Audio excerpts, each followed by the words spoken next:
Welcome. I hope you're all doing well. The title of this presentation is 10 Leadership Lessons from Learning How to Fly.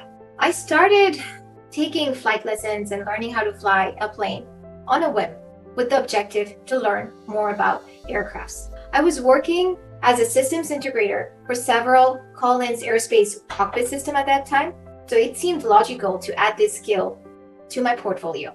After many hours of flight training and almost losing confidence, I finally achieved in getting my private pilot license in 2013.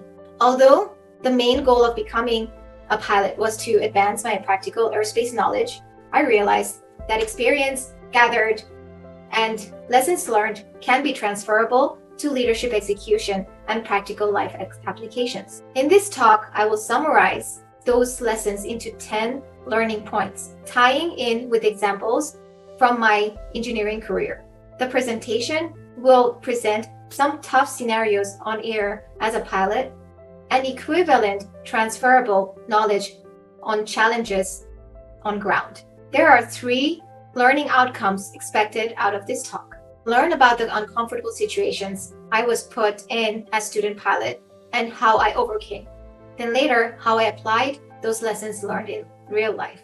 Communication strategies learned during flight lessons that can be used to deliver concise and to-the-point engineering communication at workplace. Identify self-worth and risk-taking attributes to the well-deserved desired career path through examples and inspiration presented in this talk. So let's jump in. Let me provide a brief background on myself. I received my bachelor's degree in electrical engineering from North Carolina A&T State University. Yes, Aggie pride. I was awarded as a top 10 graduate in engineering. I earned my master's in computer engineering from Iowa State University. I started as a systems engineer at Collins Aerospace right after graduation. As system integrator, I touched various cockpit systems, including Bombardier, Gulfstream, Cessna, and Chinook aircrafts. As lower-level hardware engineer, I worked on various LRUs, line replaceable units, designed circuit boards of various aircrafts. 6 years into my career, I became a FPGA designer and verification engineer for 737 MAX Boeing aircraft display upgrade. I was the vice chair for Friends of Asia Employee Resource Group. I organized and emceed cultural diversity events where 200 to 300 people attended. Once I finished my master's and got my private pilot license, a year after that, I left Collins and joined Lockheed Martin, where I was responsible for designing F-35 aircraft training system. Afterwards, I joined Raytheon as a systems engineer, where I started in test and then moved on to electrical department. I am a co-inventor for a patent that was awarded in 2020. I fulfilled various roles such as verification lead for ASIC design that address cybersecurity issues. I was also a flight test team lead, where I was traveling a lot and experienced flight tests very closely. With electrical department, I have been the IPT lead, integrated product team lead, and electrical lead for programs ranging from engineering development to production. I currently manage about 15 engineers in my team and responsible for a larger team. I taught Robotics 101, a hobby-level class on my off Fridays, and been involved in hackathon, events planning, and execution the last 3 years. I have a son who fills up my spare time. I am an avid traveler, hiker, and scuba diver.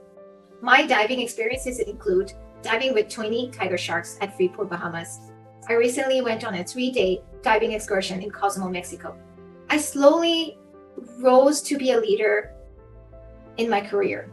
I am an adventurer, I like to take risks, and I enjoy mentoring early career engineers. Before I joined Collins, I knew nothing about aircrafts or even how planes fly. So at the beginning, I felt like I was drinking from fire hose. I was dropped in as a systems integrator for very complex, large system that I knew nothing about. I tried my best to learn from trainings, read various books, attending learning sessions, but it felt like it was not enough. Then I was informed that Collins pays to learn how to fly. All books, ground school, up to 40 hours of flight expenses, courses, and exam fees were paid by Collins. How cool is that? So I signed up. I thought learning how to fly would benefit my understanding of aircraft system and make me a better technical engineer. At the beginning, I was not consistent. I would fly a few weeks or months apart. And something in me is that if I start something, I like to finish it. So when I started flying religiously almost every day. I would fly either very early in the morning before work or after work in the afternoon before going to pick up my son. I trained in Cedar Rapids and Marion, Iowa flight schools. Learning how to fly and continue to fly if you don't have your own aircraft is not cheap. It costed about $75 to rent a Cessna 150, and the instructor fee was $25 at Marion Airport. Cedar Rapids Flight School charged $115 to rent Cessna 172, and the flight instructor fee was $80. Flight training was hard. No landing was the same due to very different weather conditions and other challenges. I felt this was one of the hardest skills I worked on achieving. It took a lot of hard work, dedication, discipline, consistency, and costed a lot of money.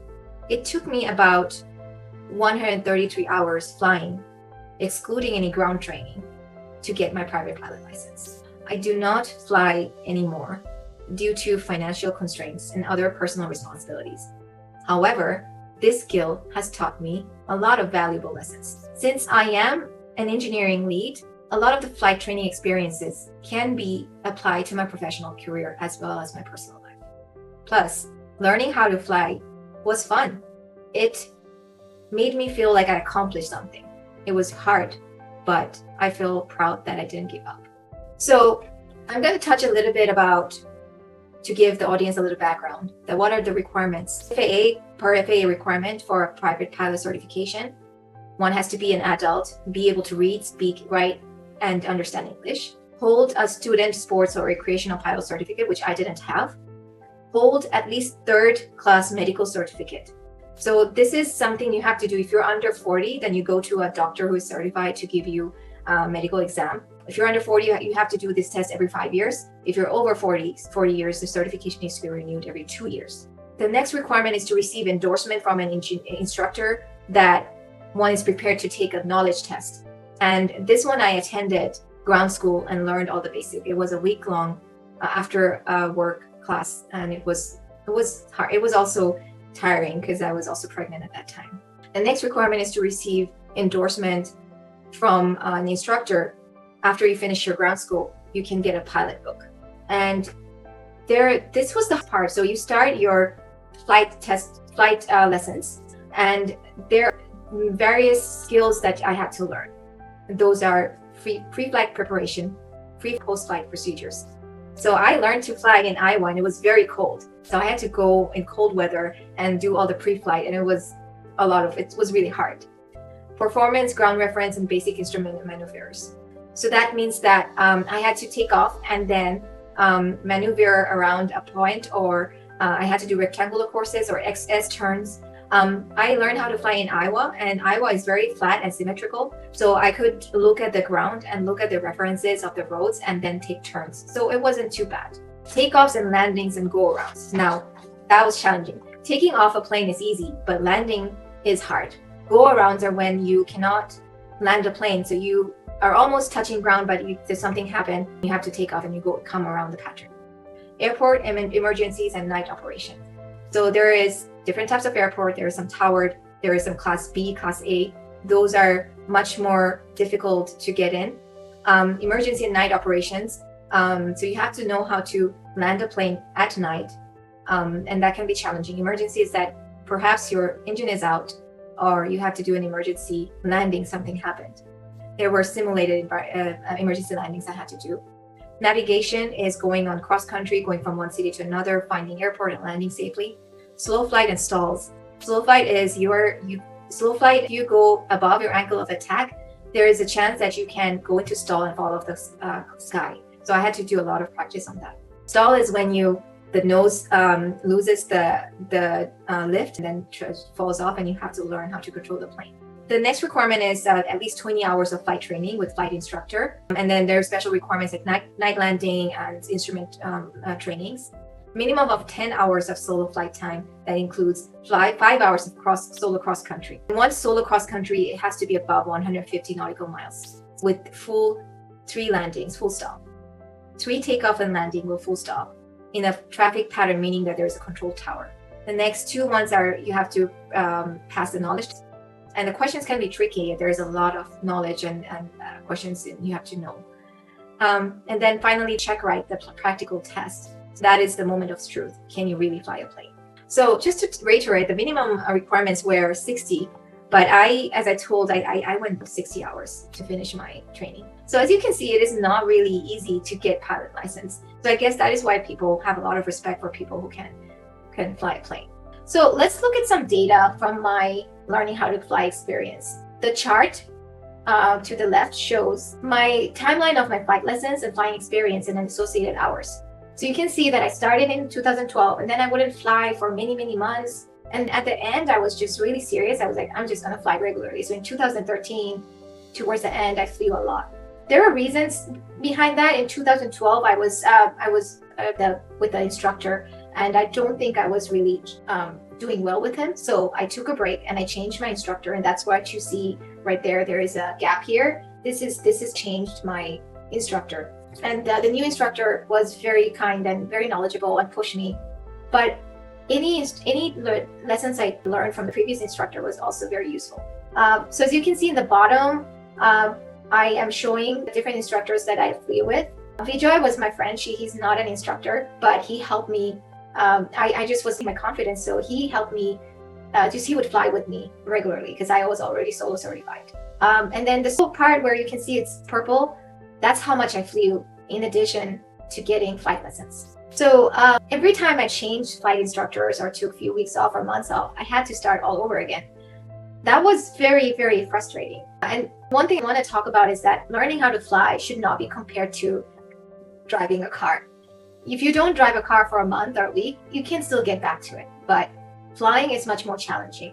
You have a lot of things to be aware and cognizant, and it's all about practice and keeping your muscle memories. So the leadership lessons I want to take away from this slide is that never give up on your dreams, no matter how long it takes. Maintain regularity and be consistent.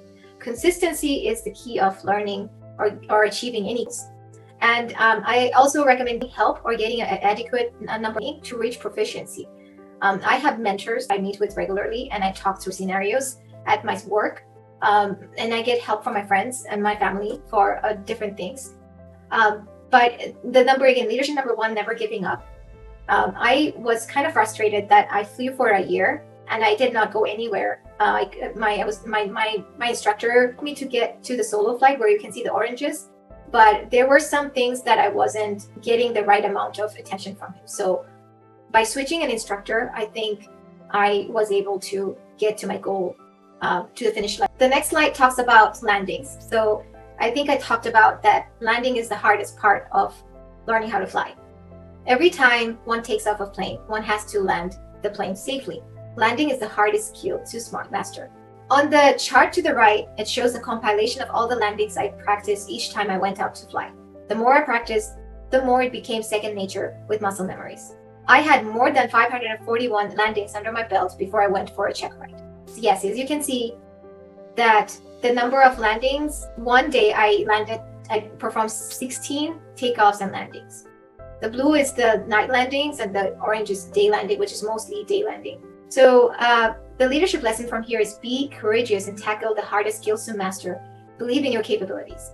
So landing was the hardest part, and I flew a lot, and I landed and I performed takeoff and touchdown and golf and touch and goes many times until I felt that I can. The next lesson is genius is 1% inspiration and 99% perspiration.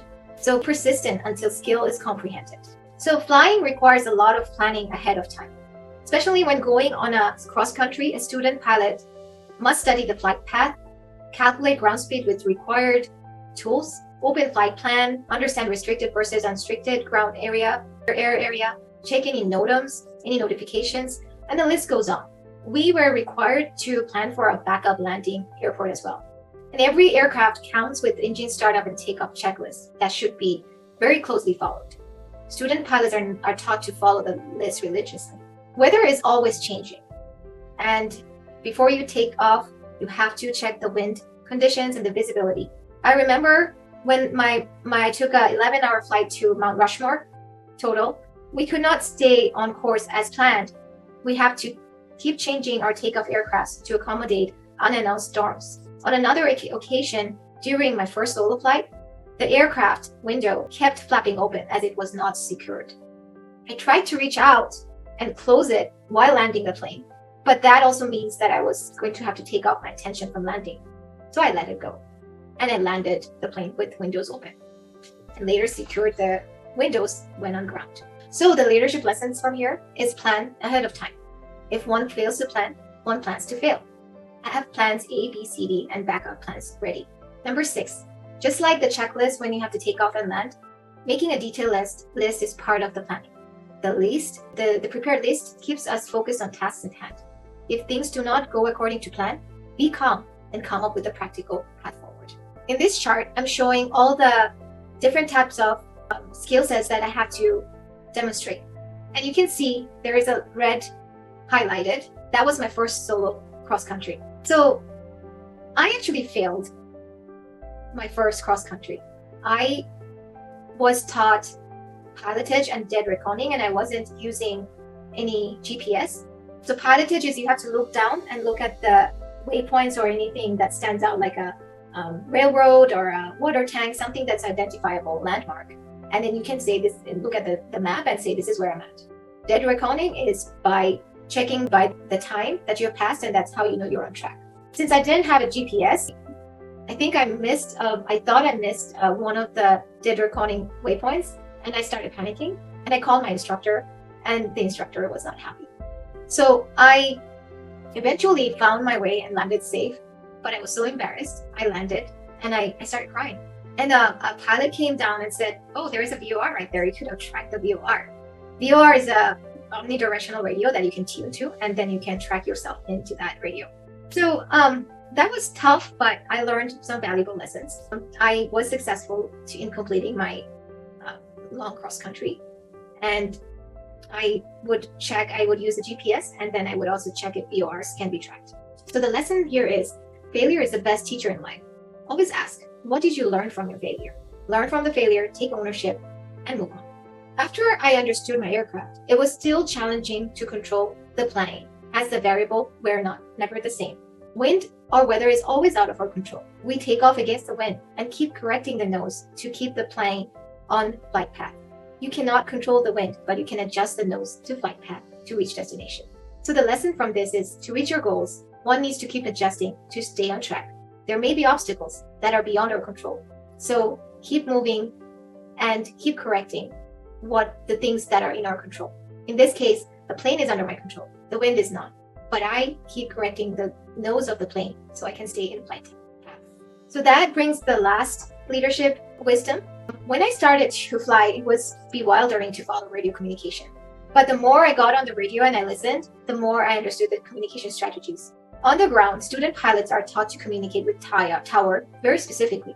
Who, where, tail ID, where to, what flight height. This took a lot of practice, but with time, I was able to communicate effectively. The issue here is you don't want to jam the traffic tower because you can only say one person at a time. There might be other emergencies, other landings going on that you don't want to hold up the radio. So you have to be very, very short and what the tower needs to hear. And if the tower didn't hear what you have to say, they will ask you. But that's a lot of work for the tower as well. Even after takeoff, after reaching 500 feet MSL, pilots are required to report to tower with a squawk code.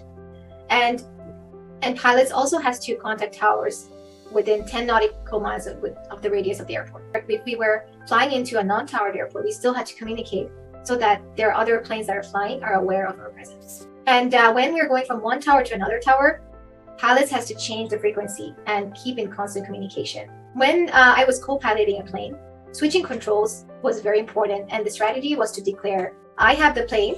You would say, I have the plane, and the person next to the co-pilot say, you have the plane. And if I'm transferring the control, I say, you have the flight controls. And the other person will acknowledge, I have the flight controls. And then you acknowledge again, you have the flight controls. That way, the transition and the handoff is smooth and clear, and there is no confusion. One time I was on a trip to Vijay, my friend, and he thought that I put in the squawk code, and I was talking and I forgot to put the squawk code. And the ground said, hey, did you change your squawk code to 1200? And he was like, oh, I thought you did. So that is the reason you have to communicate clearly. If one person is taking the leadership to change one radio procedure, let him do that so that there isn't confusion in air. So in an untowered airport, there is something called a pattern. So you have to say, I am in my downwind. Downwind is the opposite direction of the way that you're going to be landing. Base is the 90 degrees that you're going to be entering into the final approach. And final is obviously when you're landing the plane. We had to continually say, I'm in downwind, this far away, so that there is other planes that are coming in, they're aware where our locations are. So the leadership lesson from this is to effectively communicate. Organize your thoughts before you speak. Listen more, let the other person finish, and speak as necessary. So in conclusion, even though I don't fly anymore, I had some great experiences of sceneries and bird's eye view. Here I'm showing Iowa when it was cold and bare, and then the other same plane but different view, and it was much greener. I took my mom to Mount Rushmore. We came back the same day, which we cannot imagine in 11 hours by road. I made some great memories. I continued to fly for a year after getting my pilot license. One memorable trip was to fly to Mackinac Island in Pennsylvania. There are no cars are allowed in that island, only horses and planes. So I hope you enjoyed my talk, and I hope you took away some valuable lessons. Please let me know if you have any questions. Thank you so much.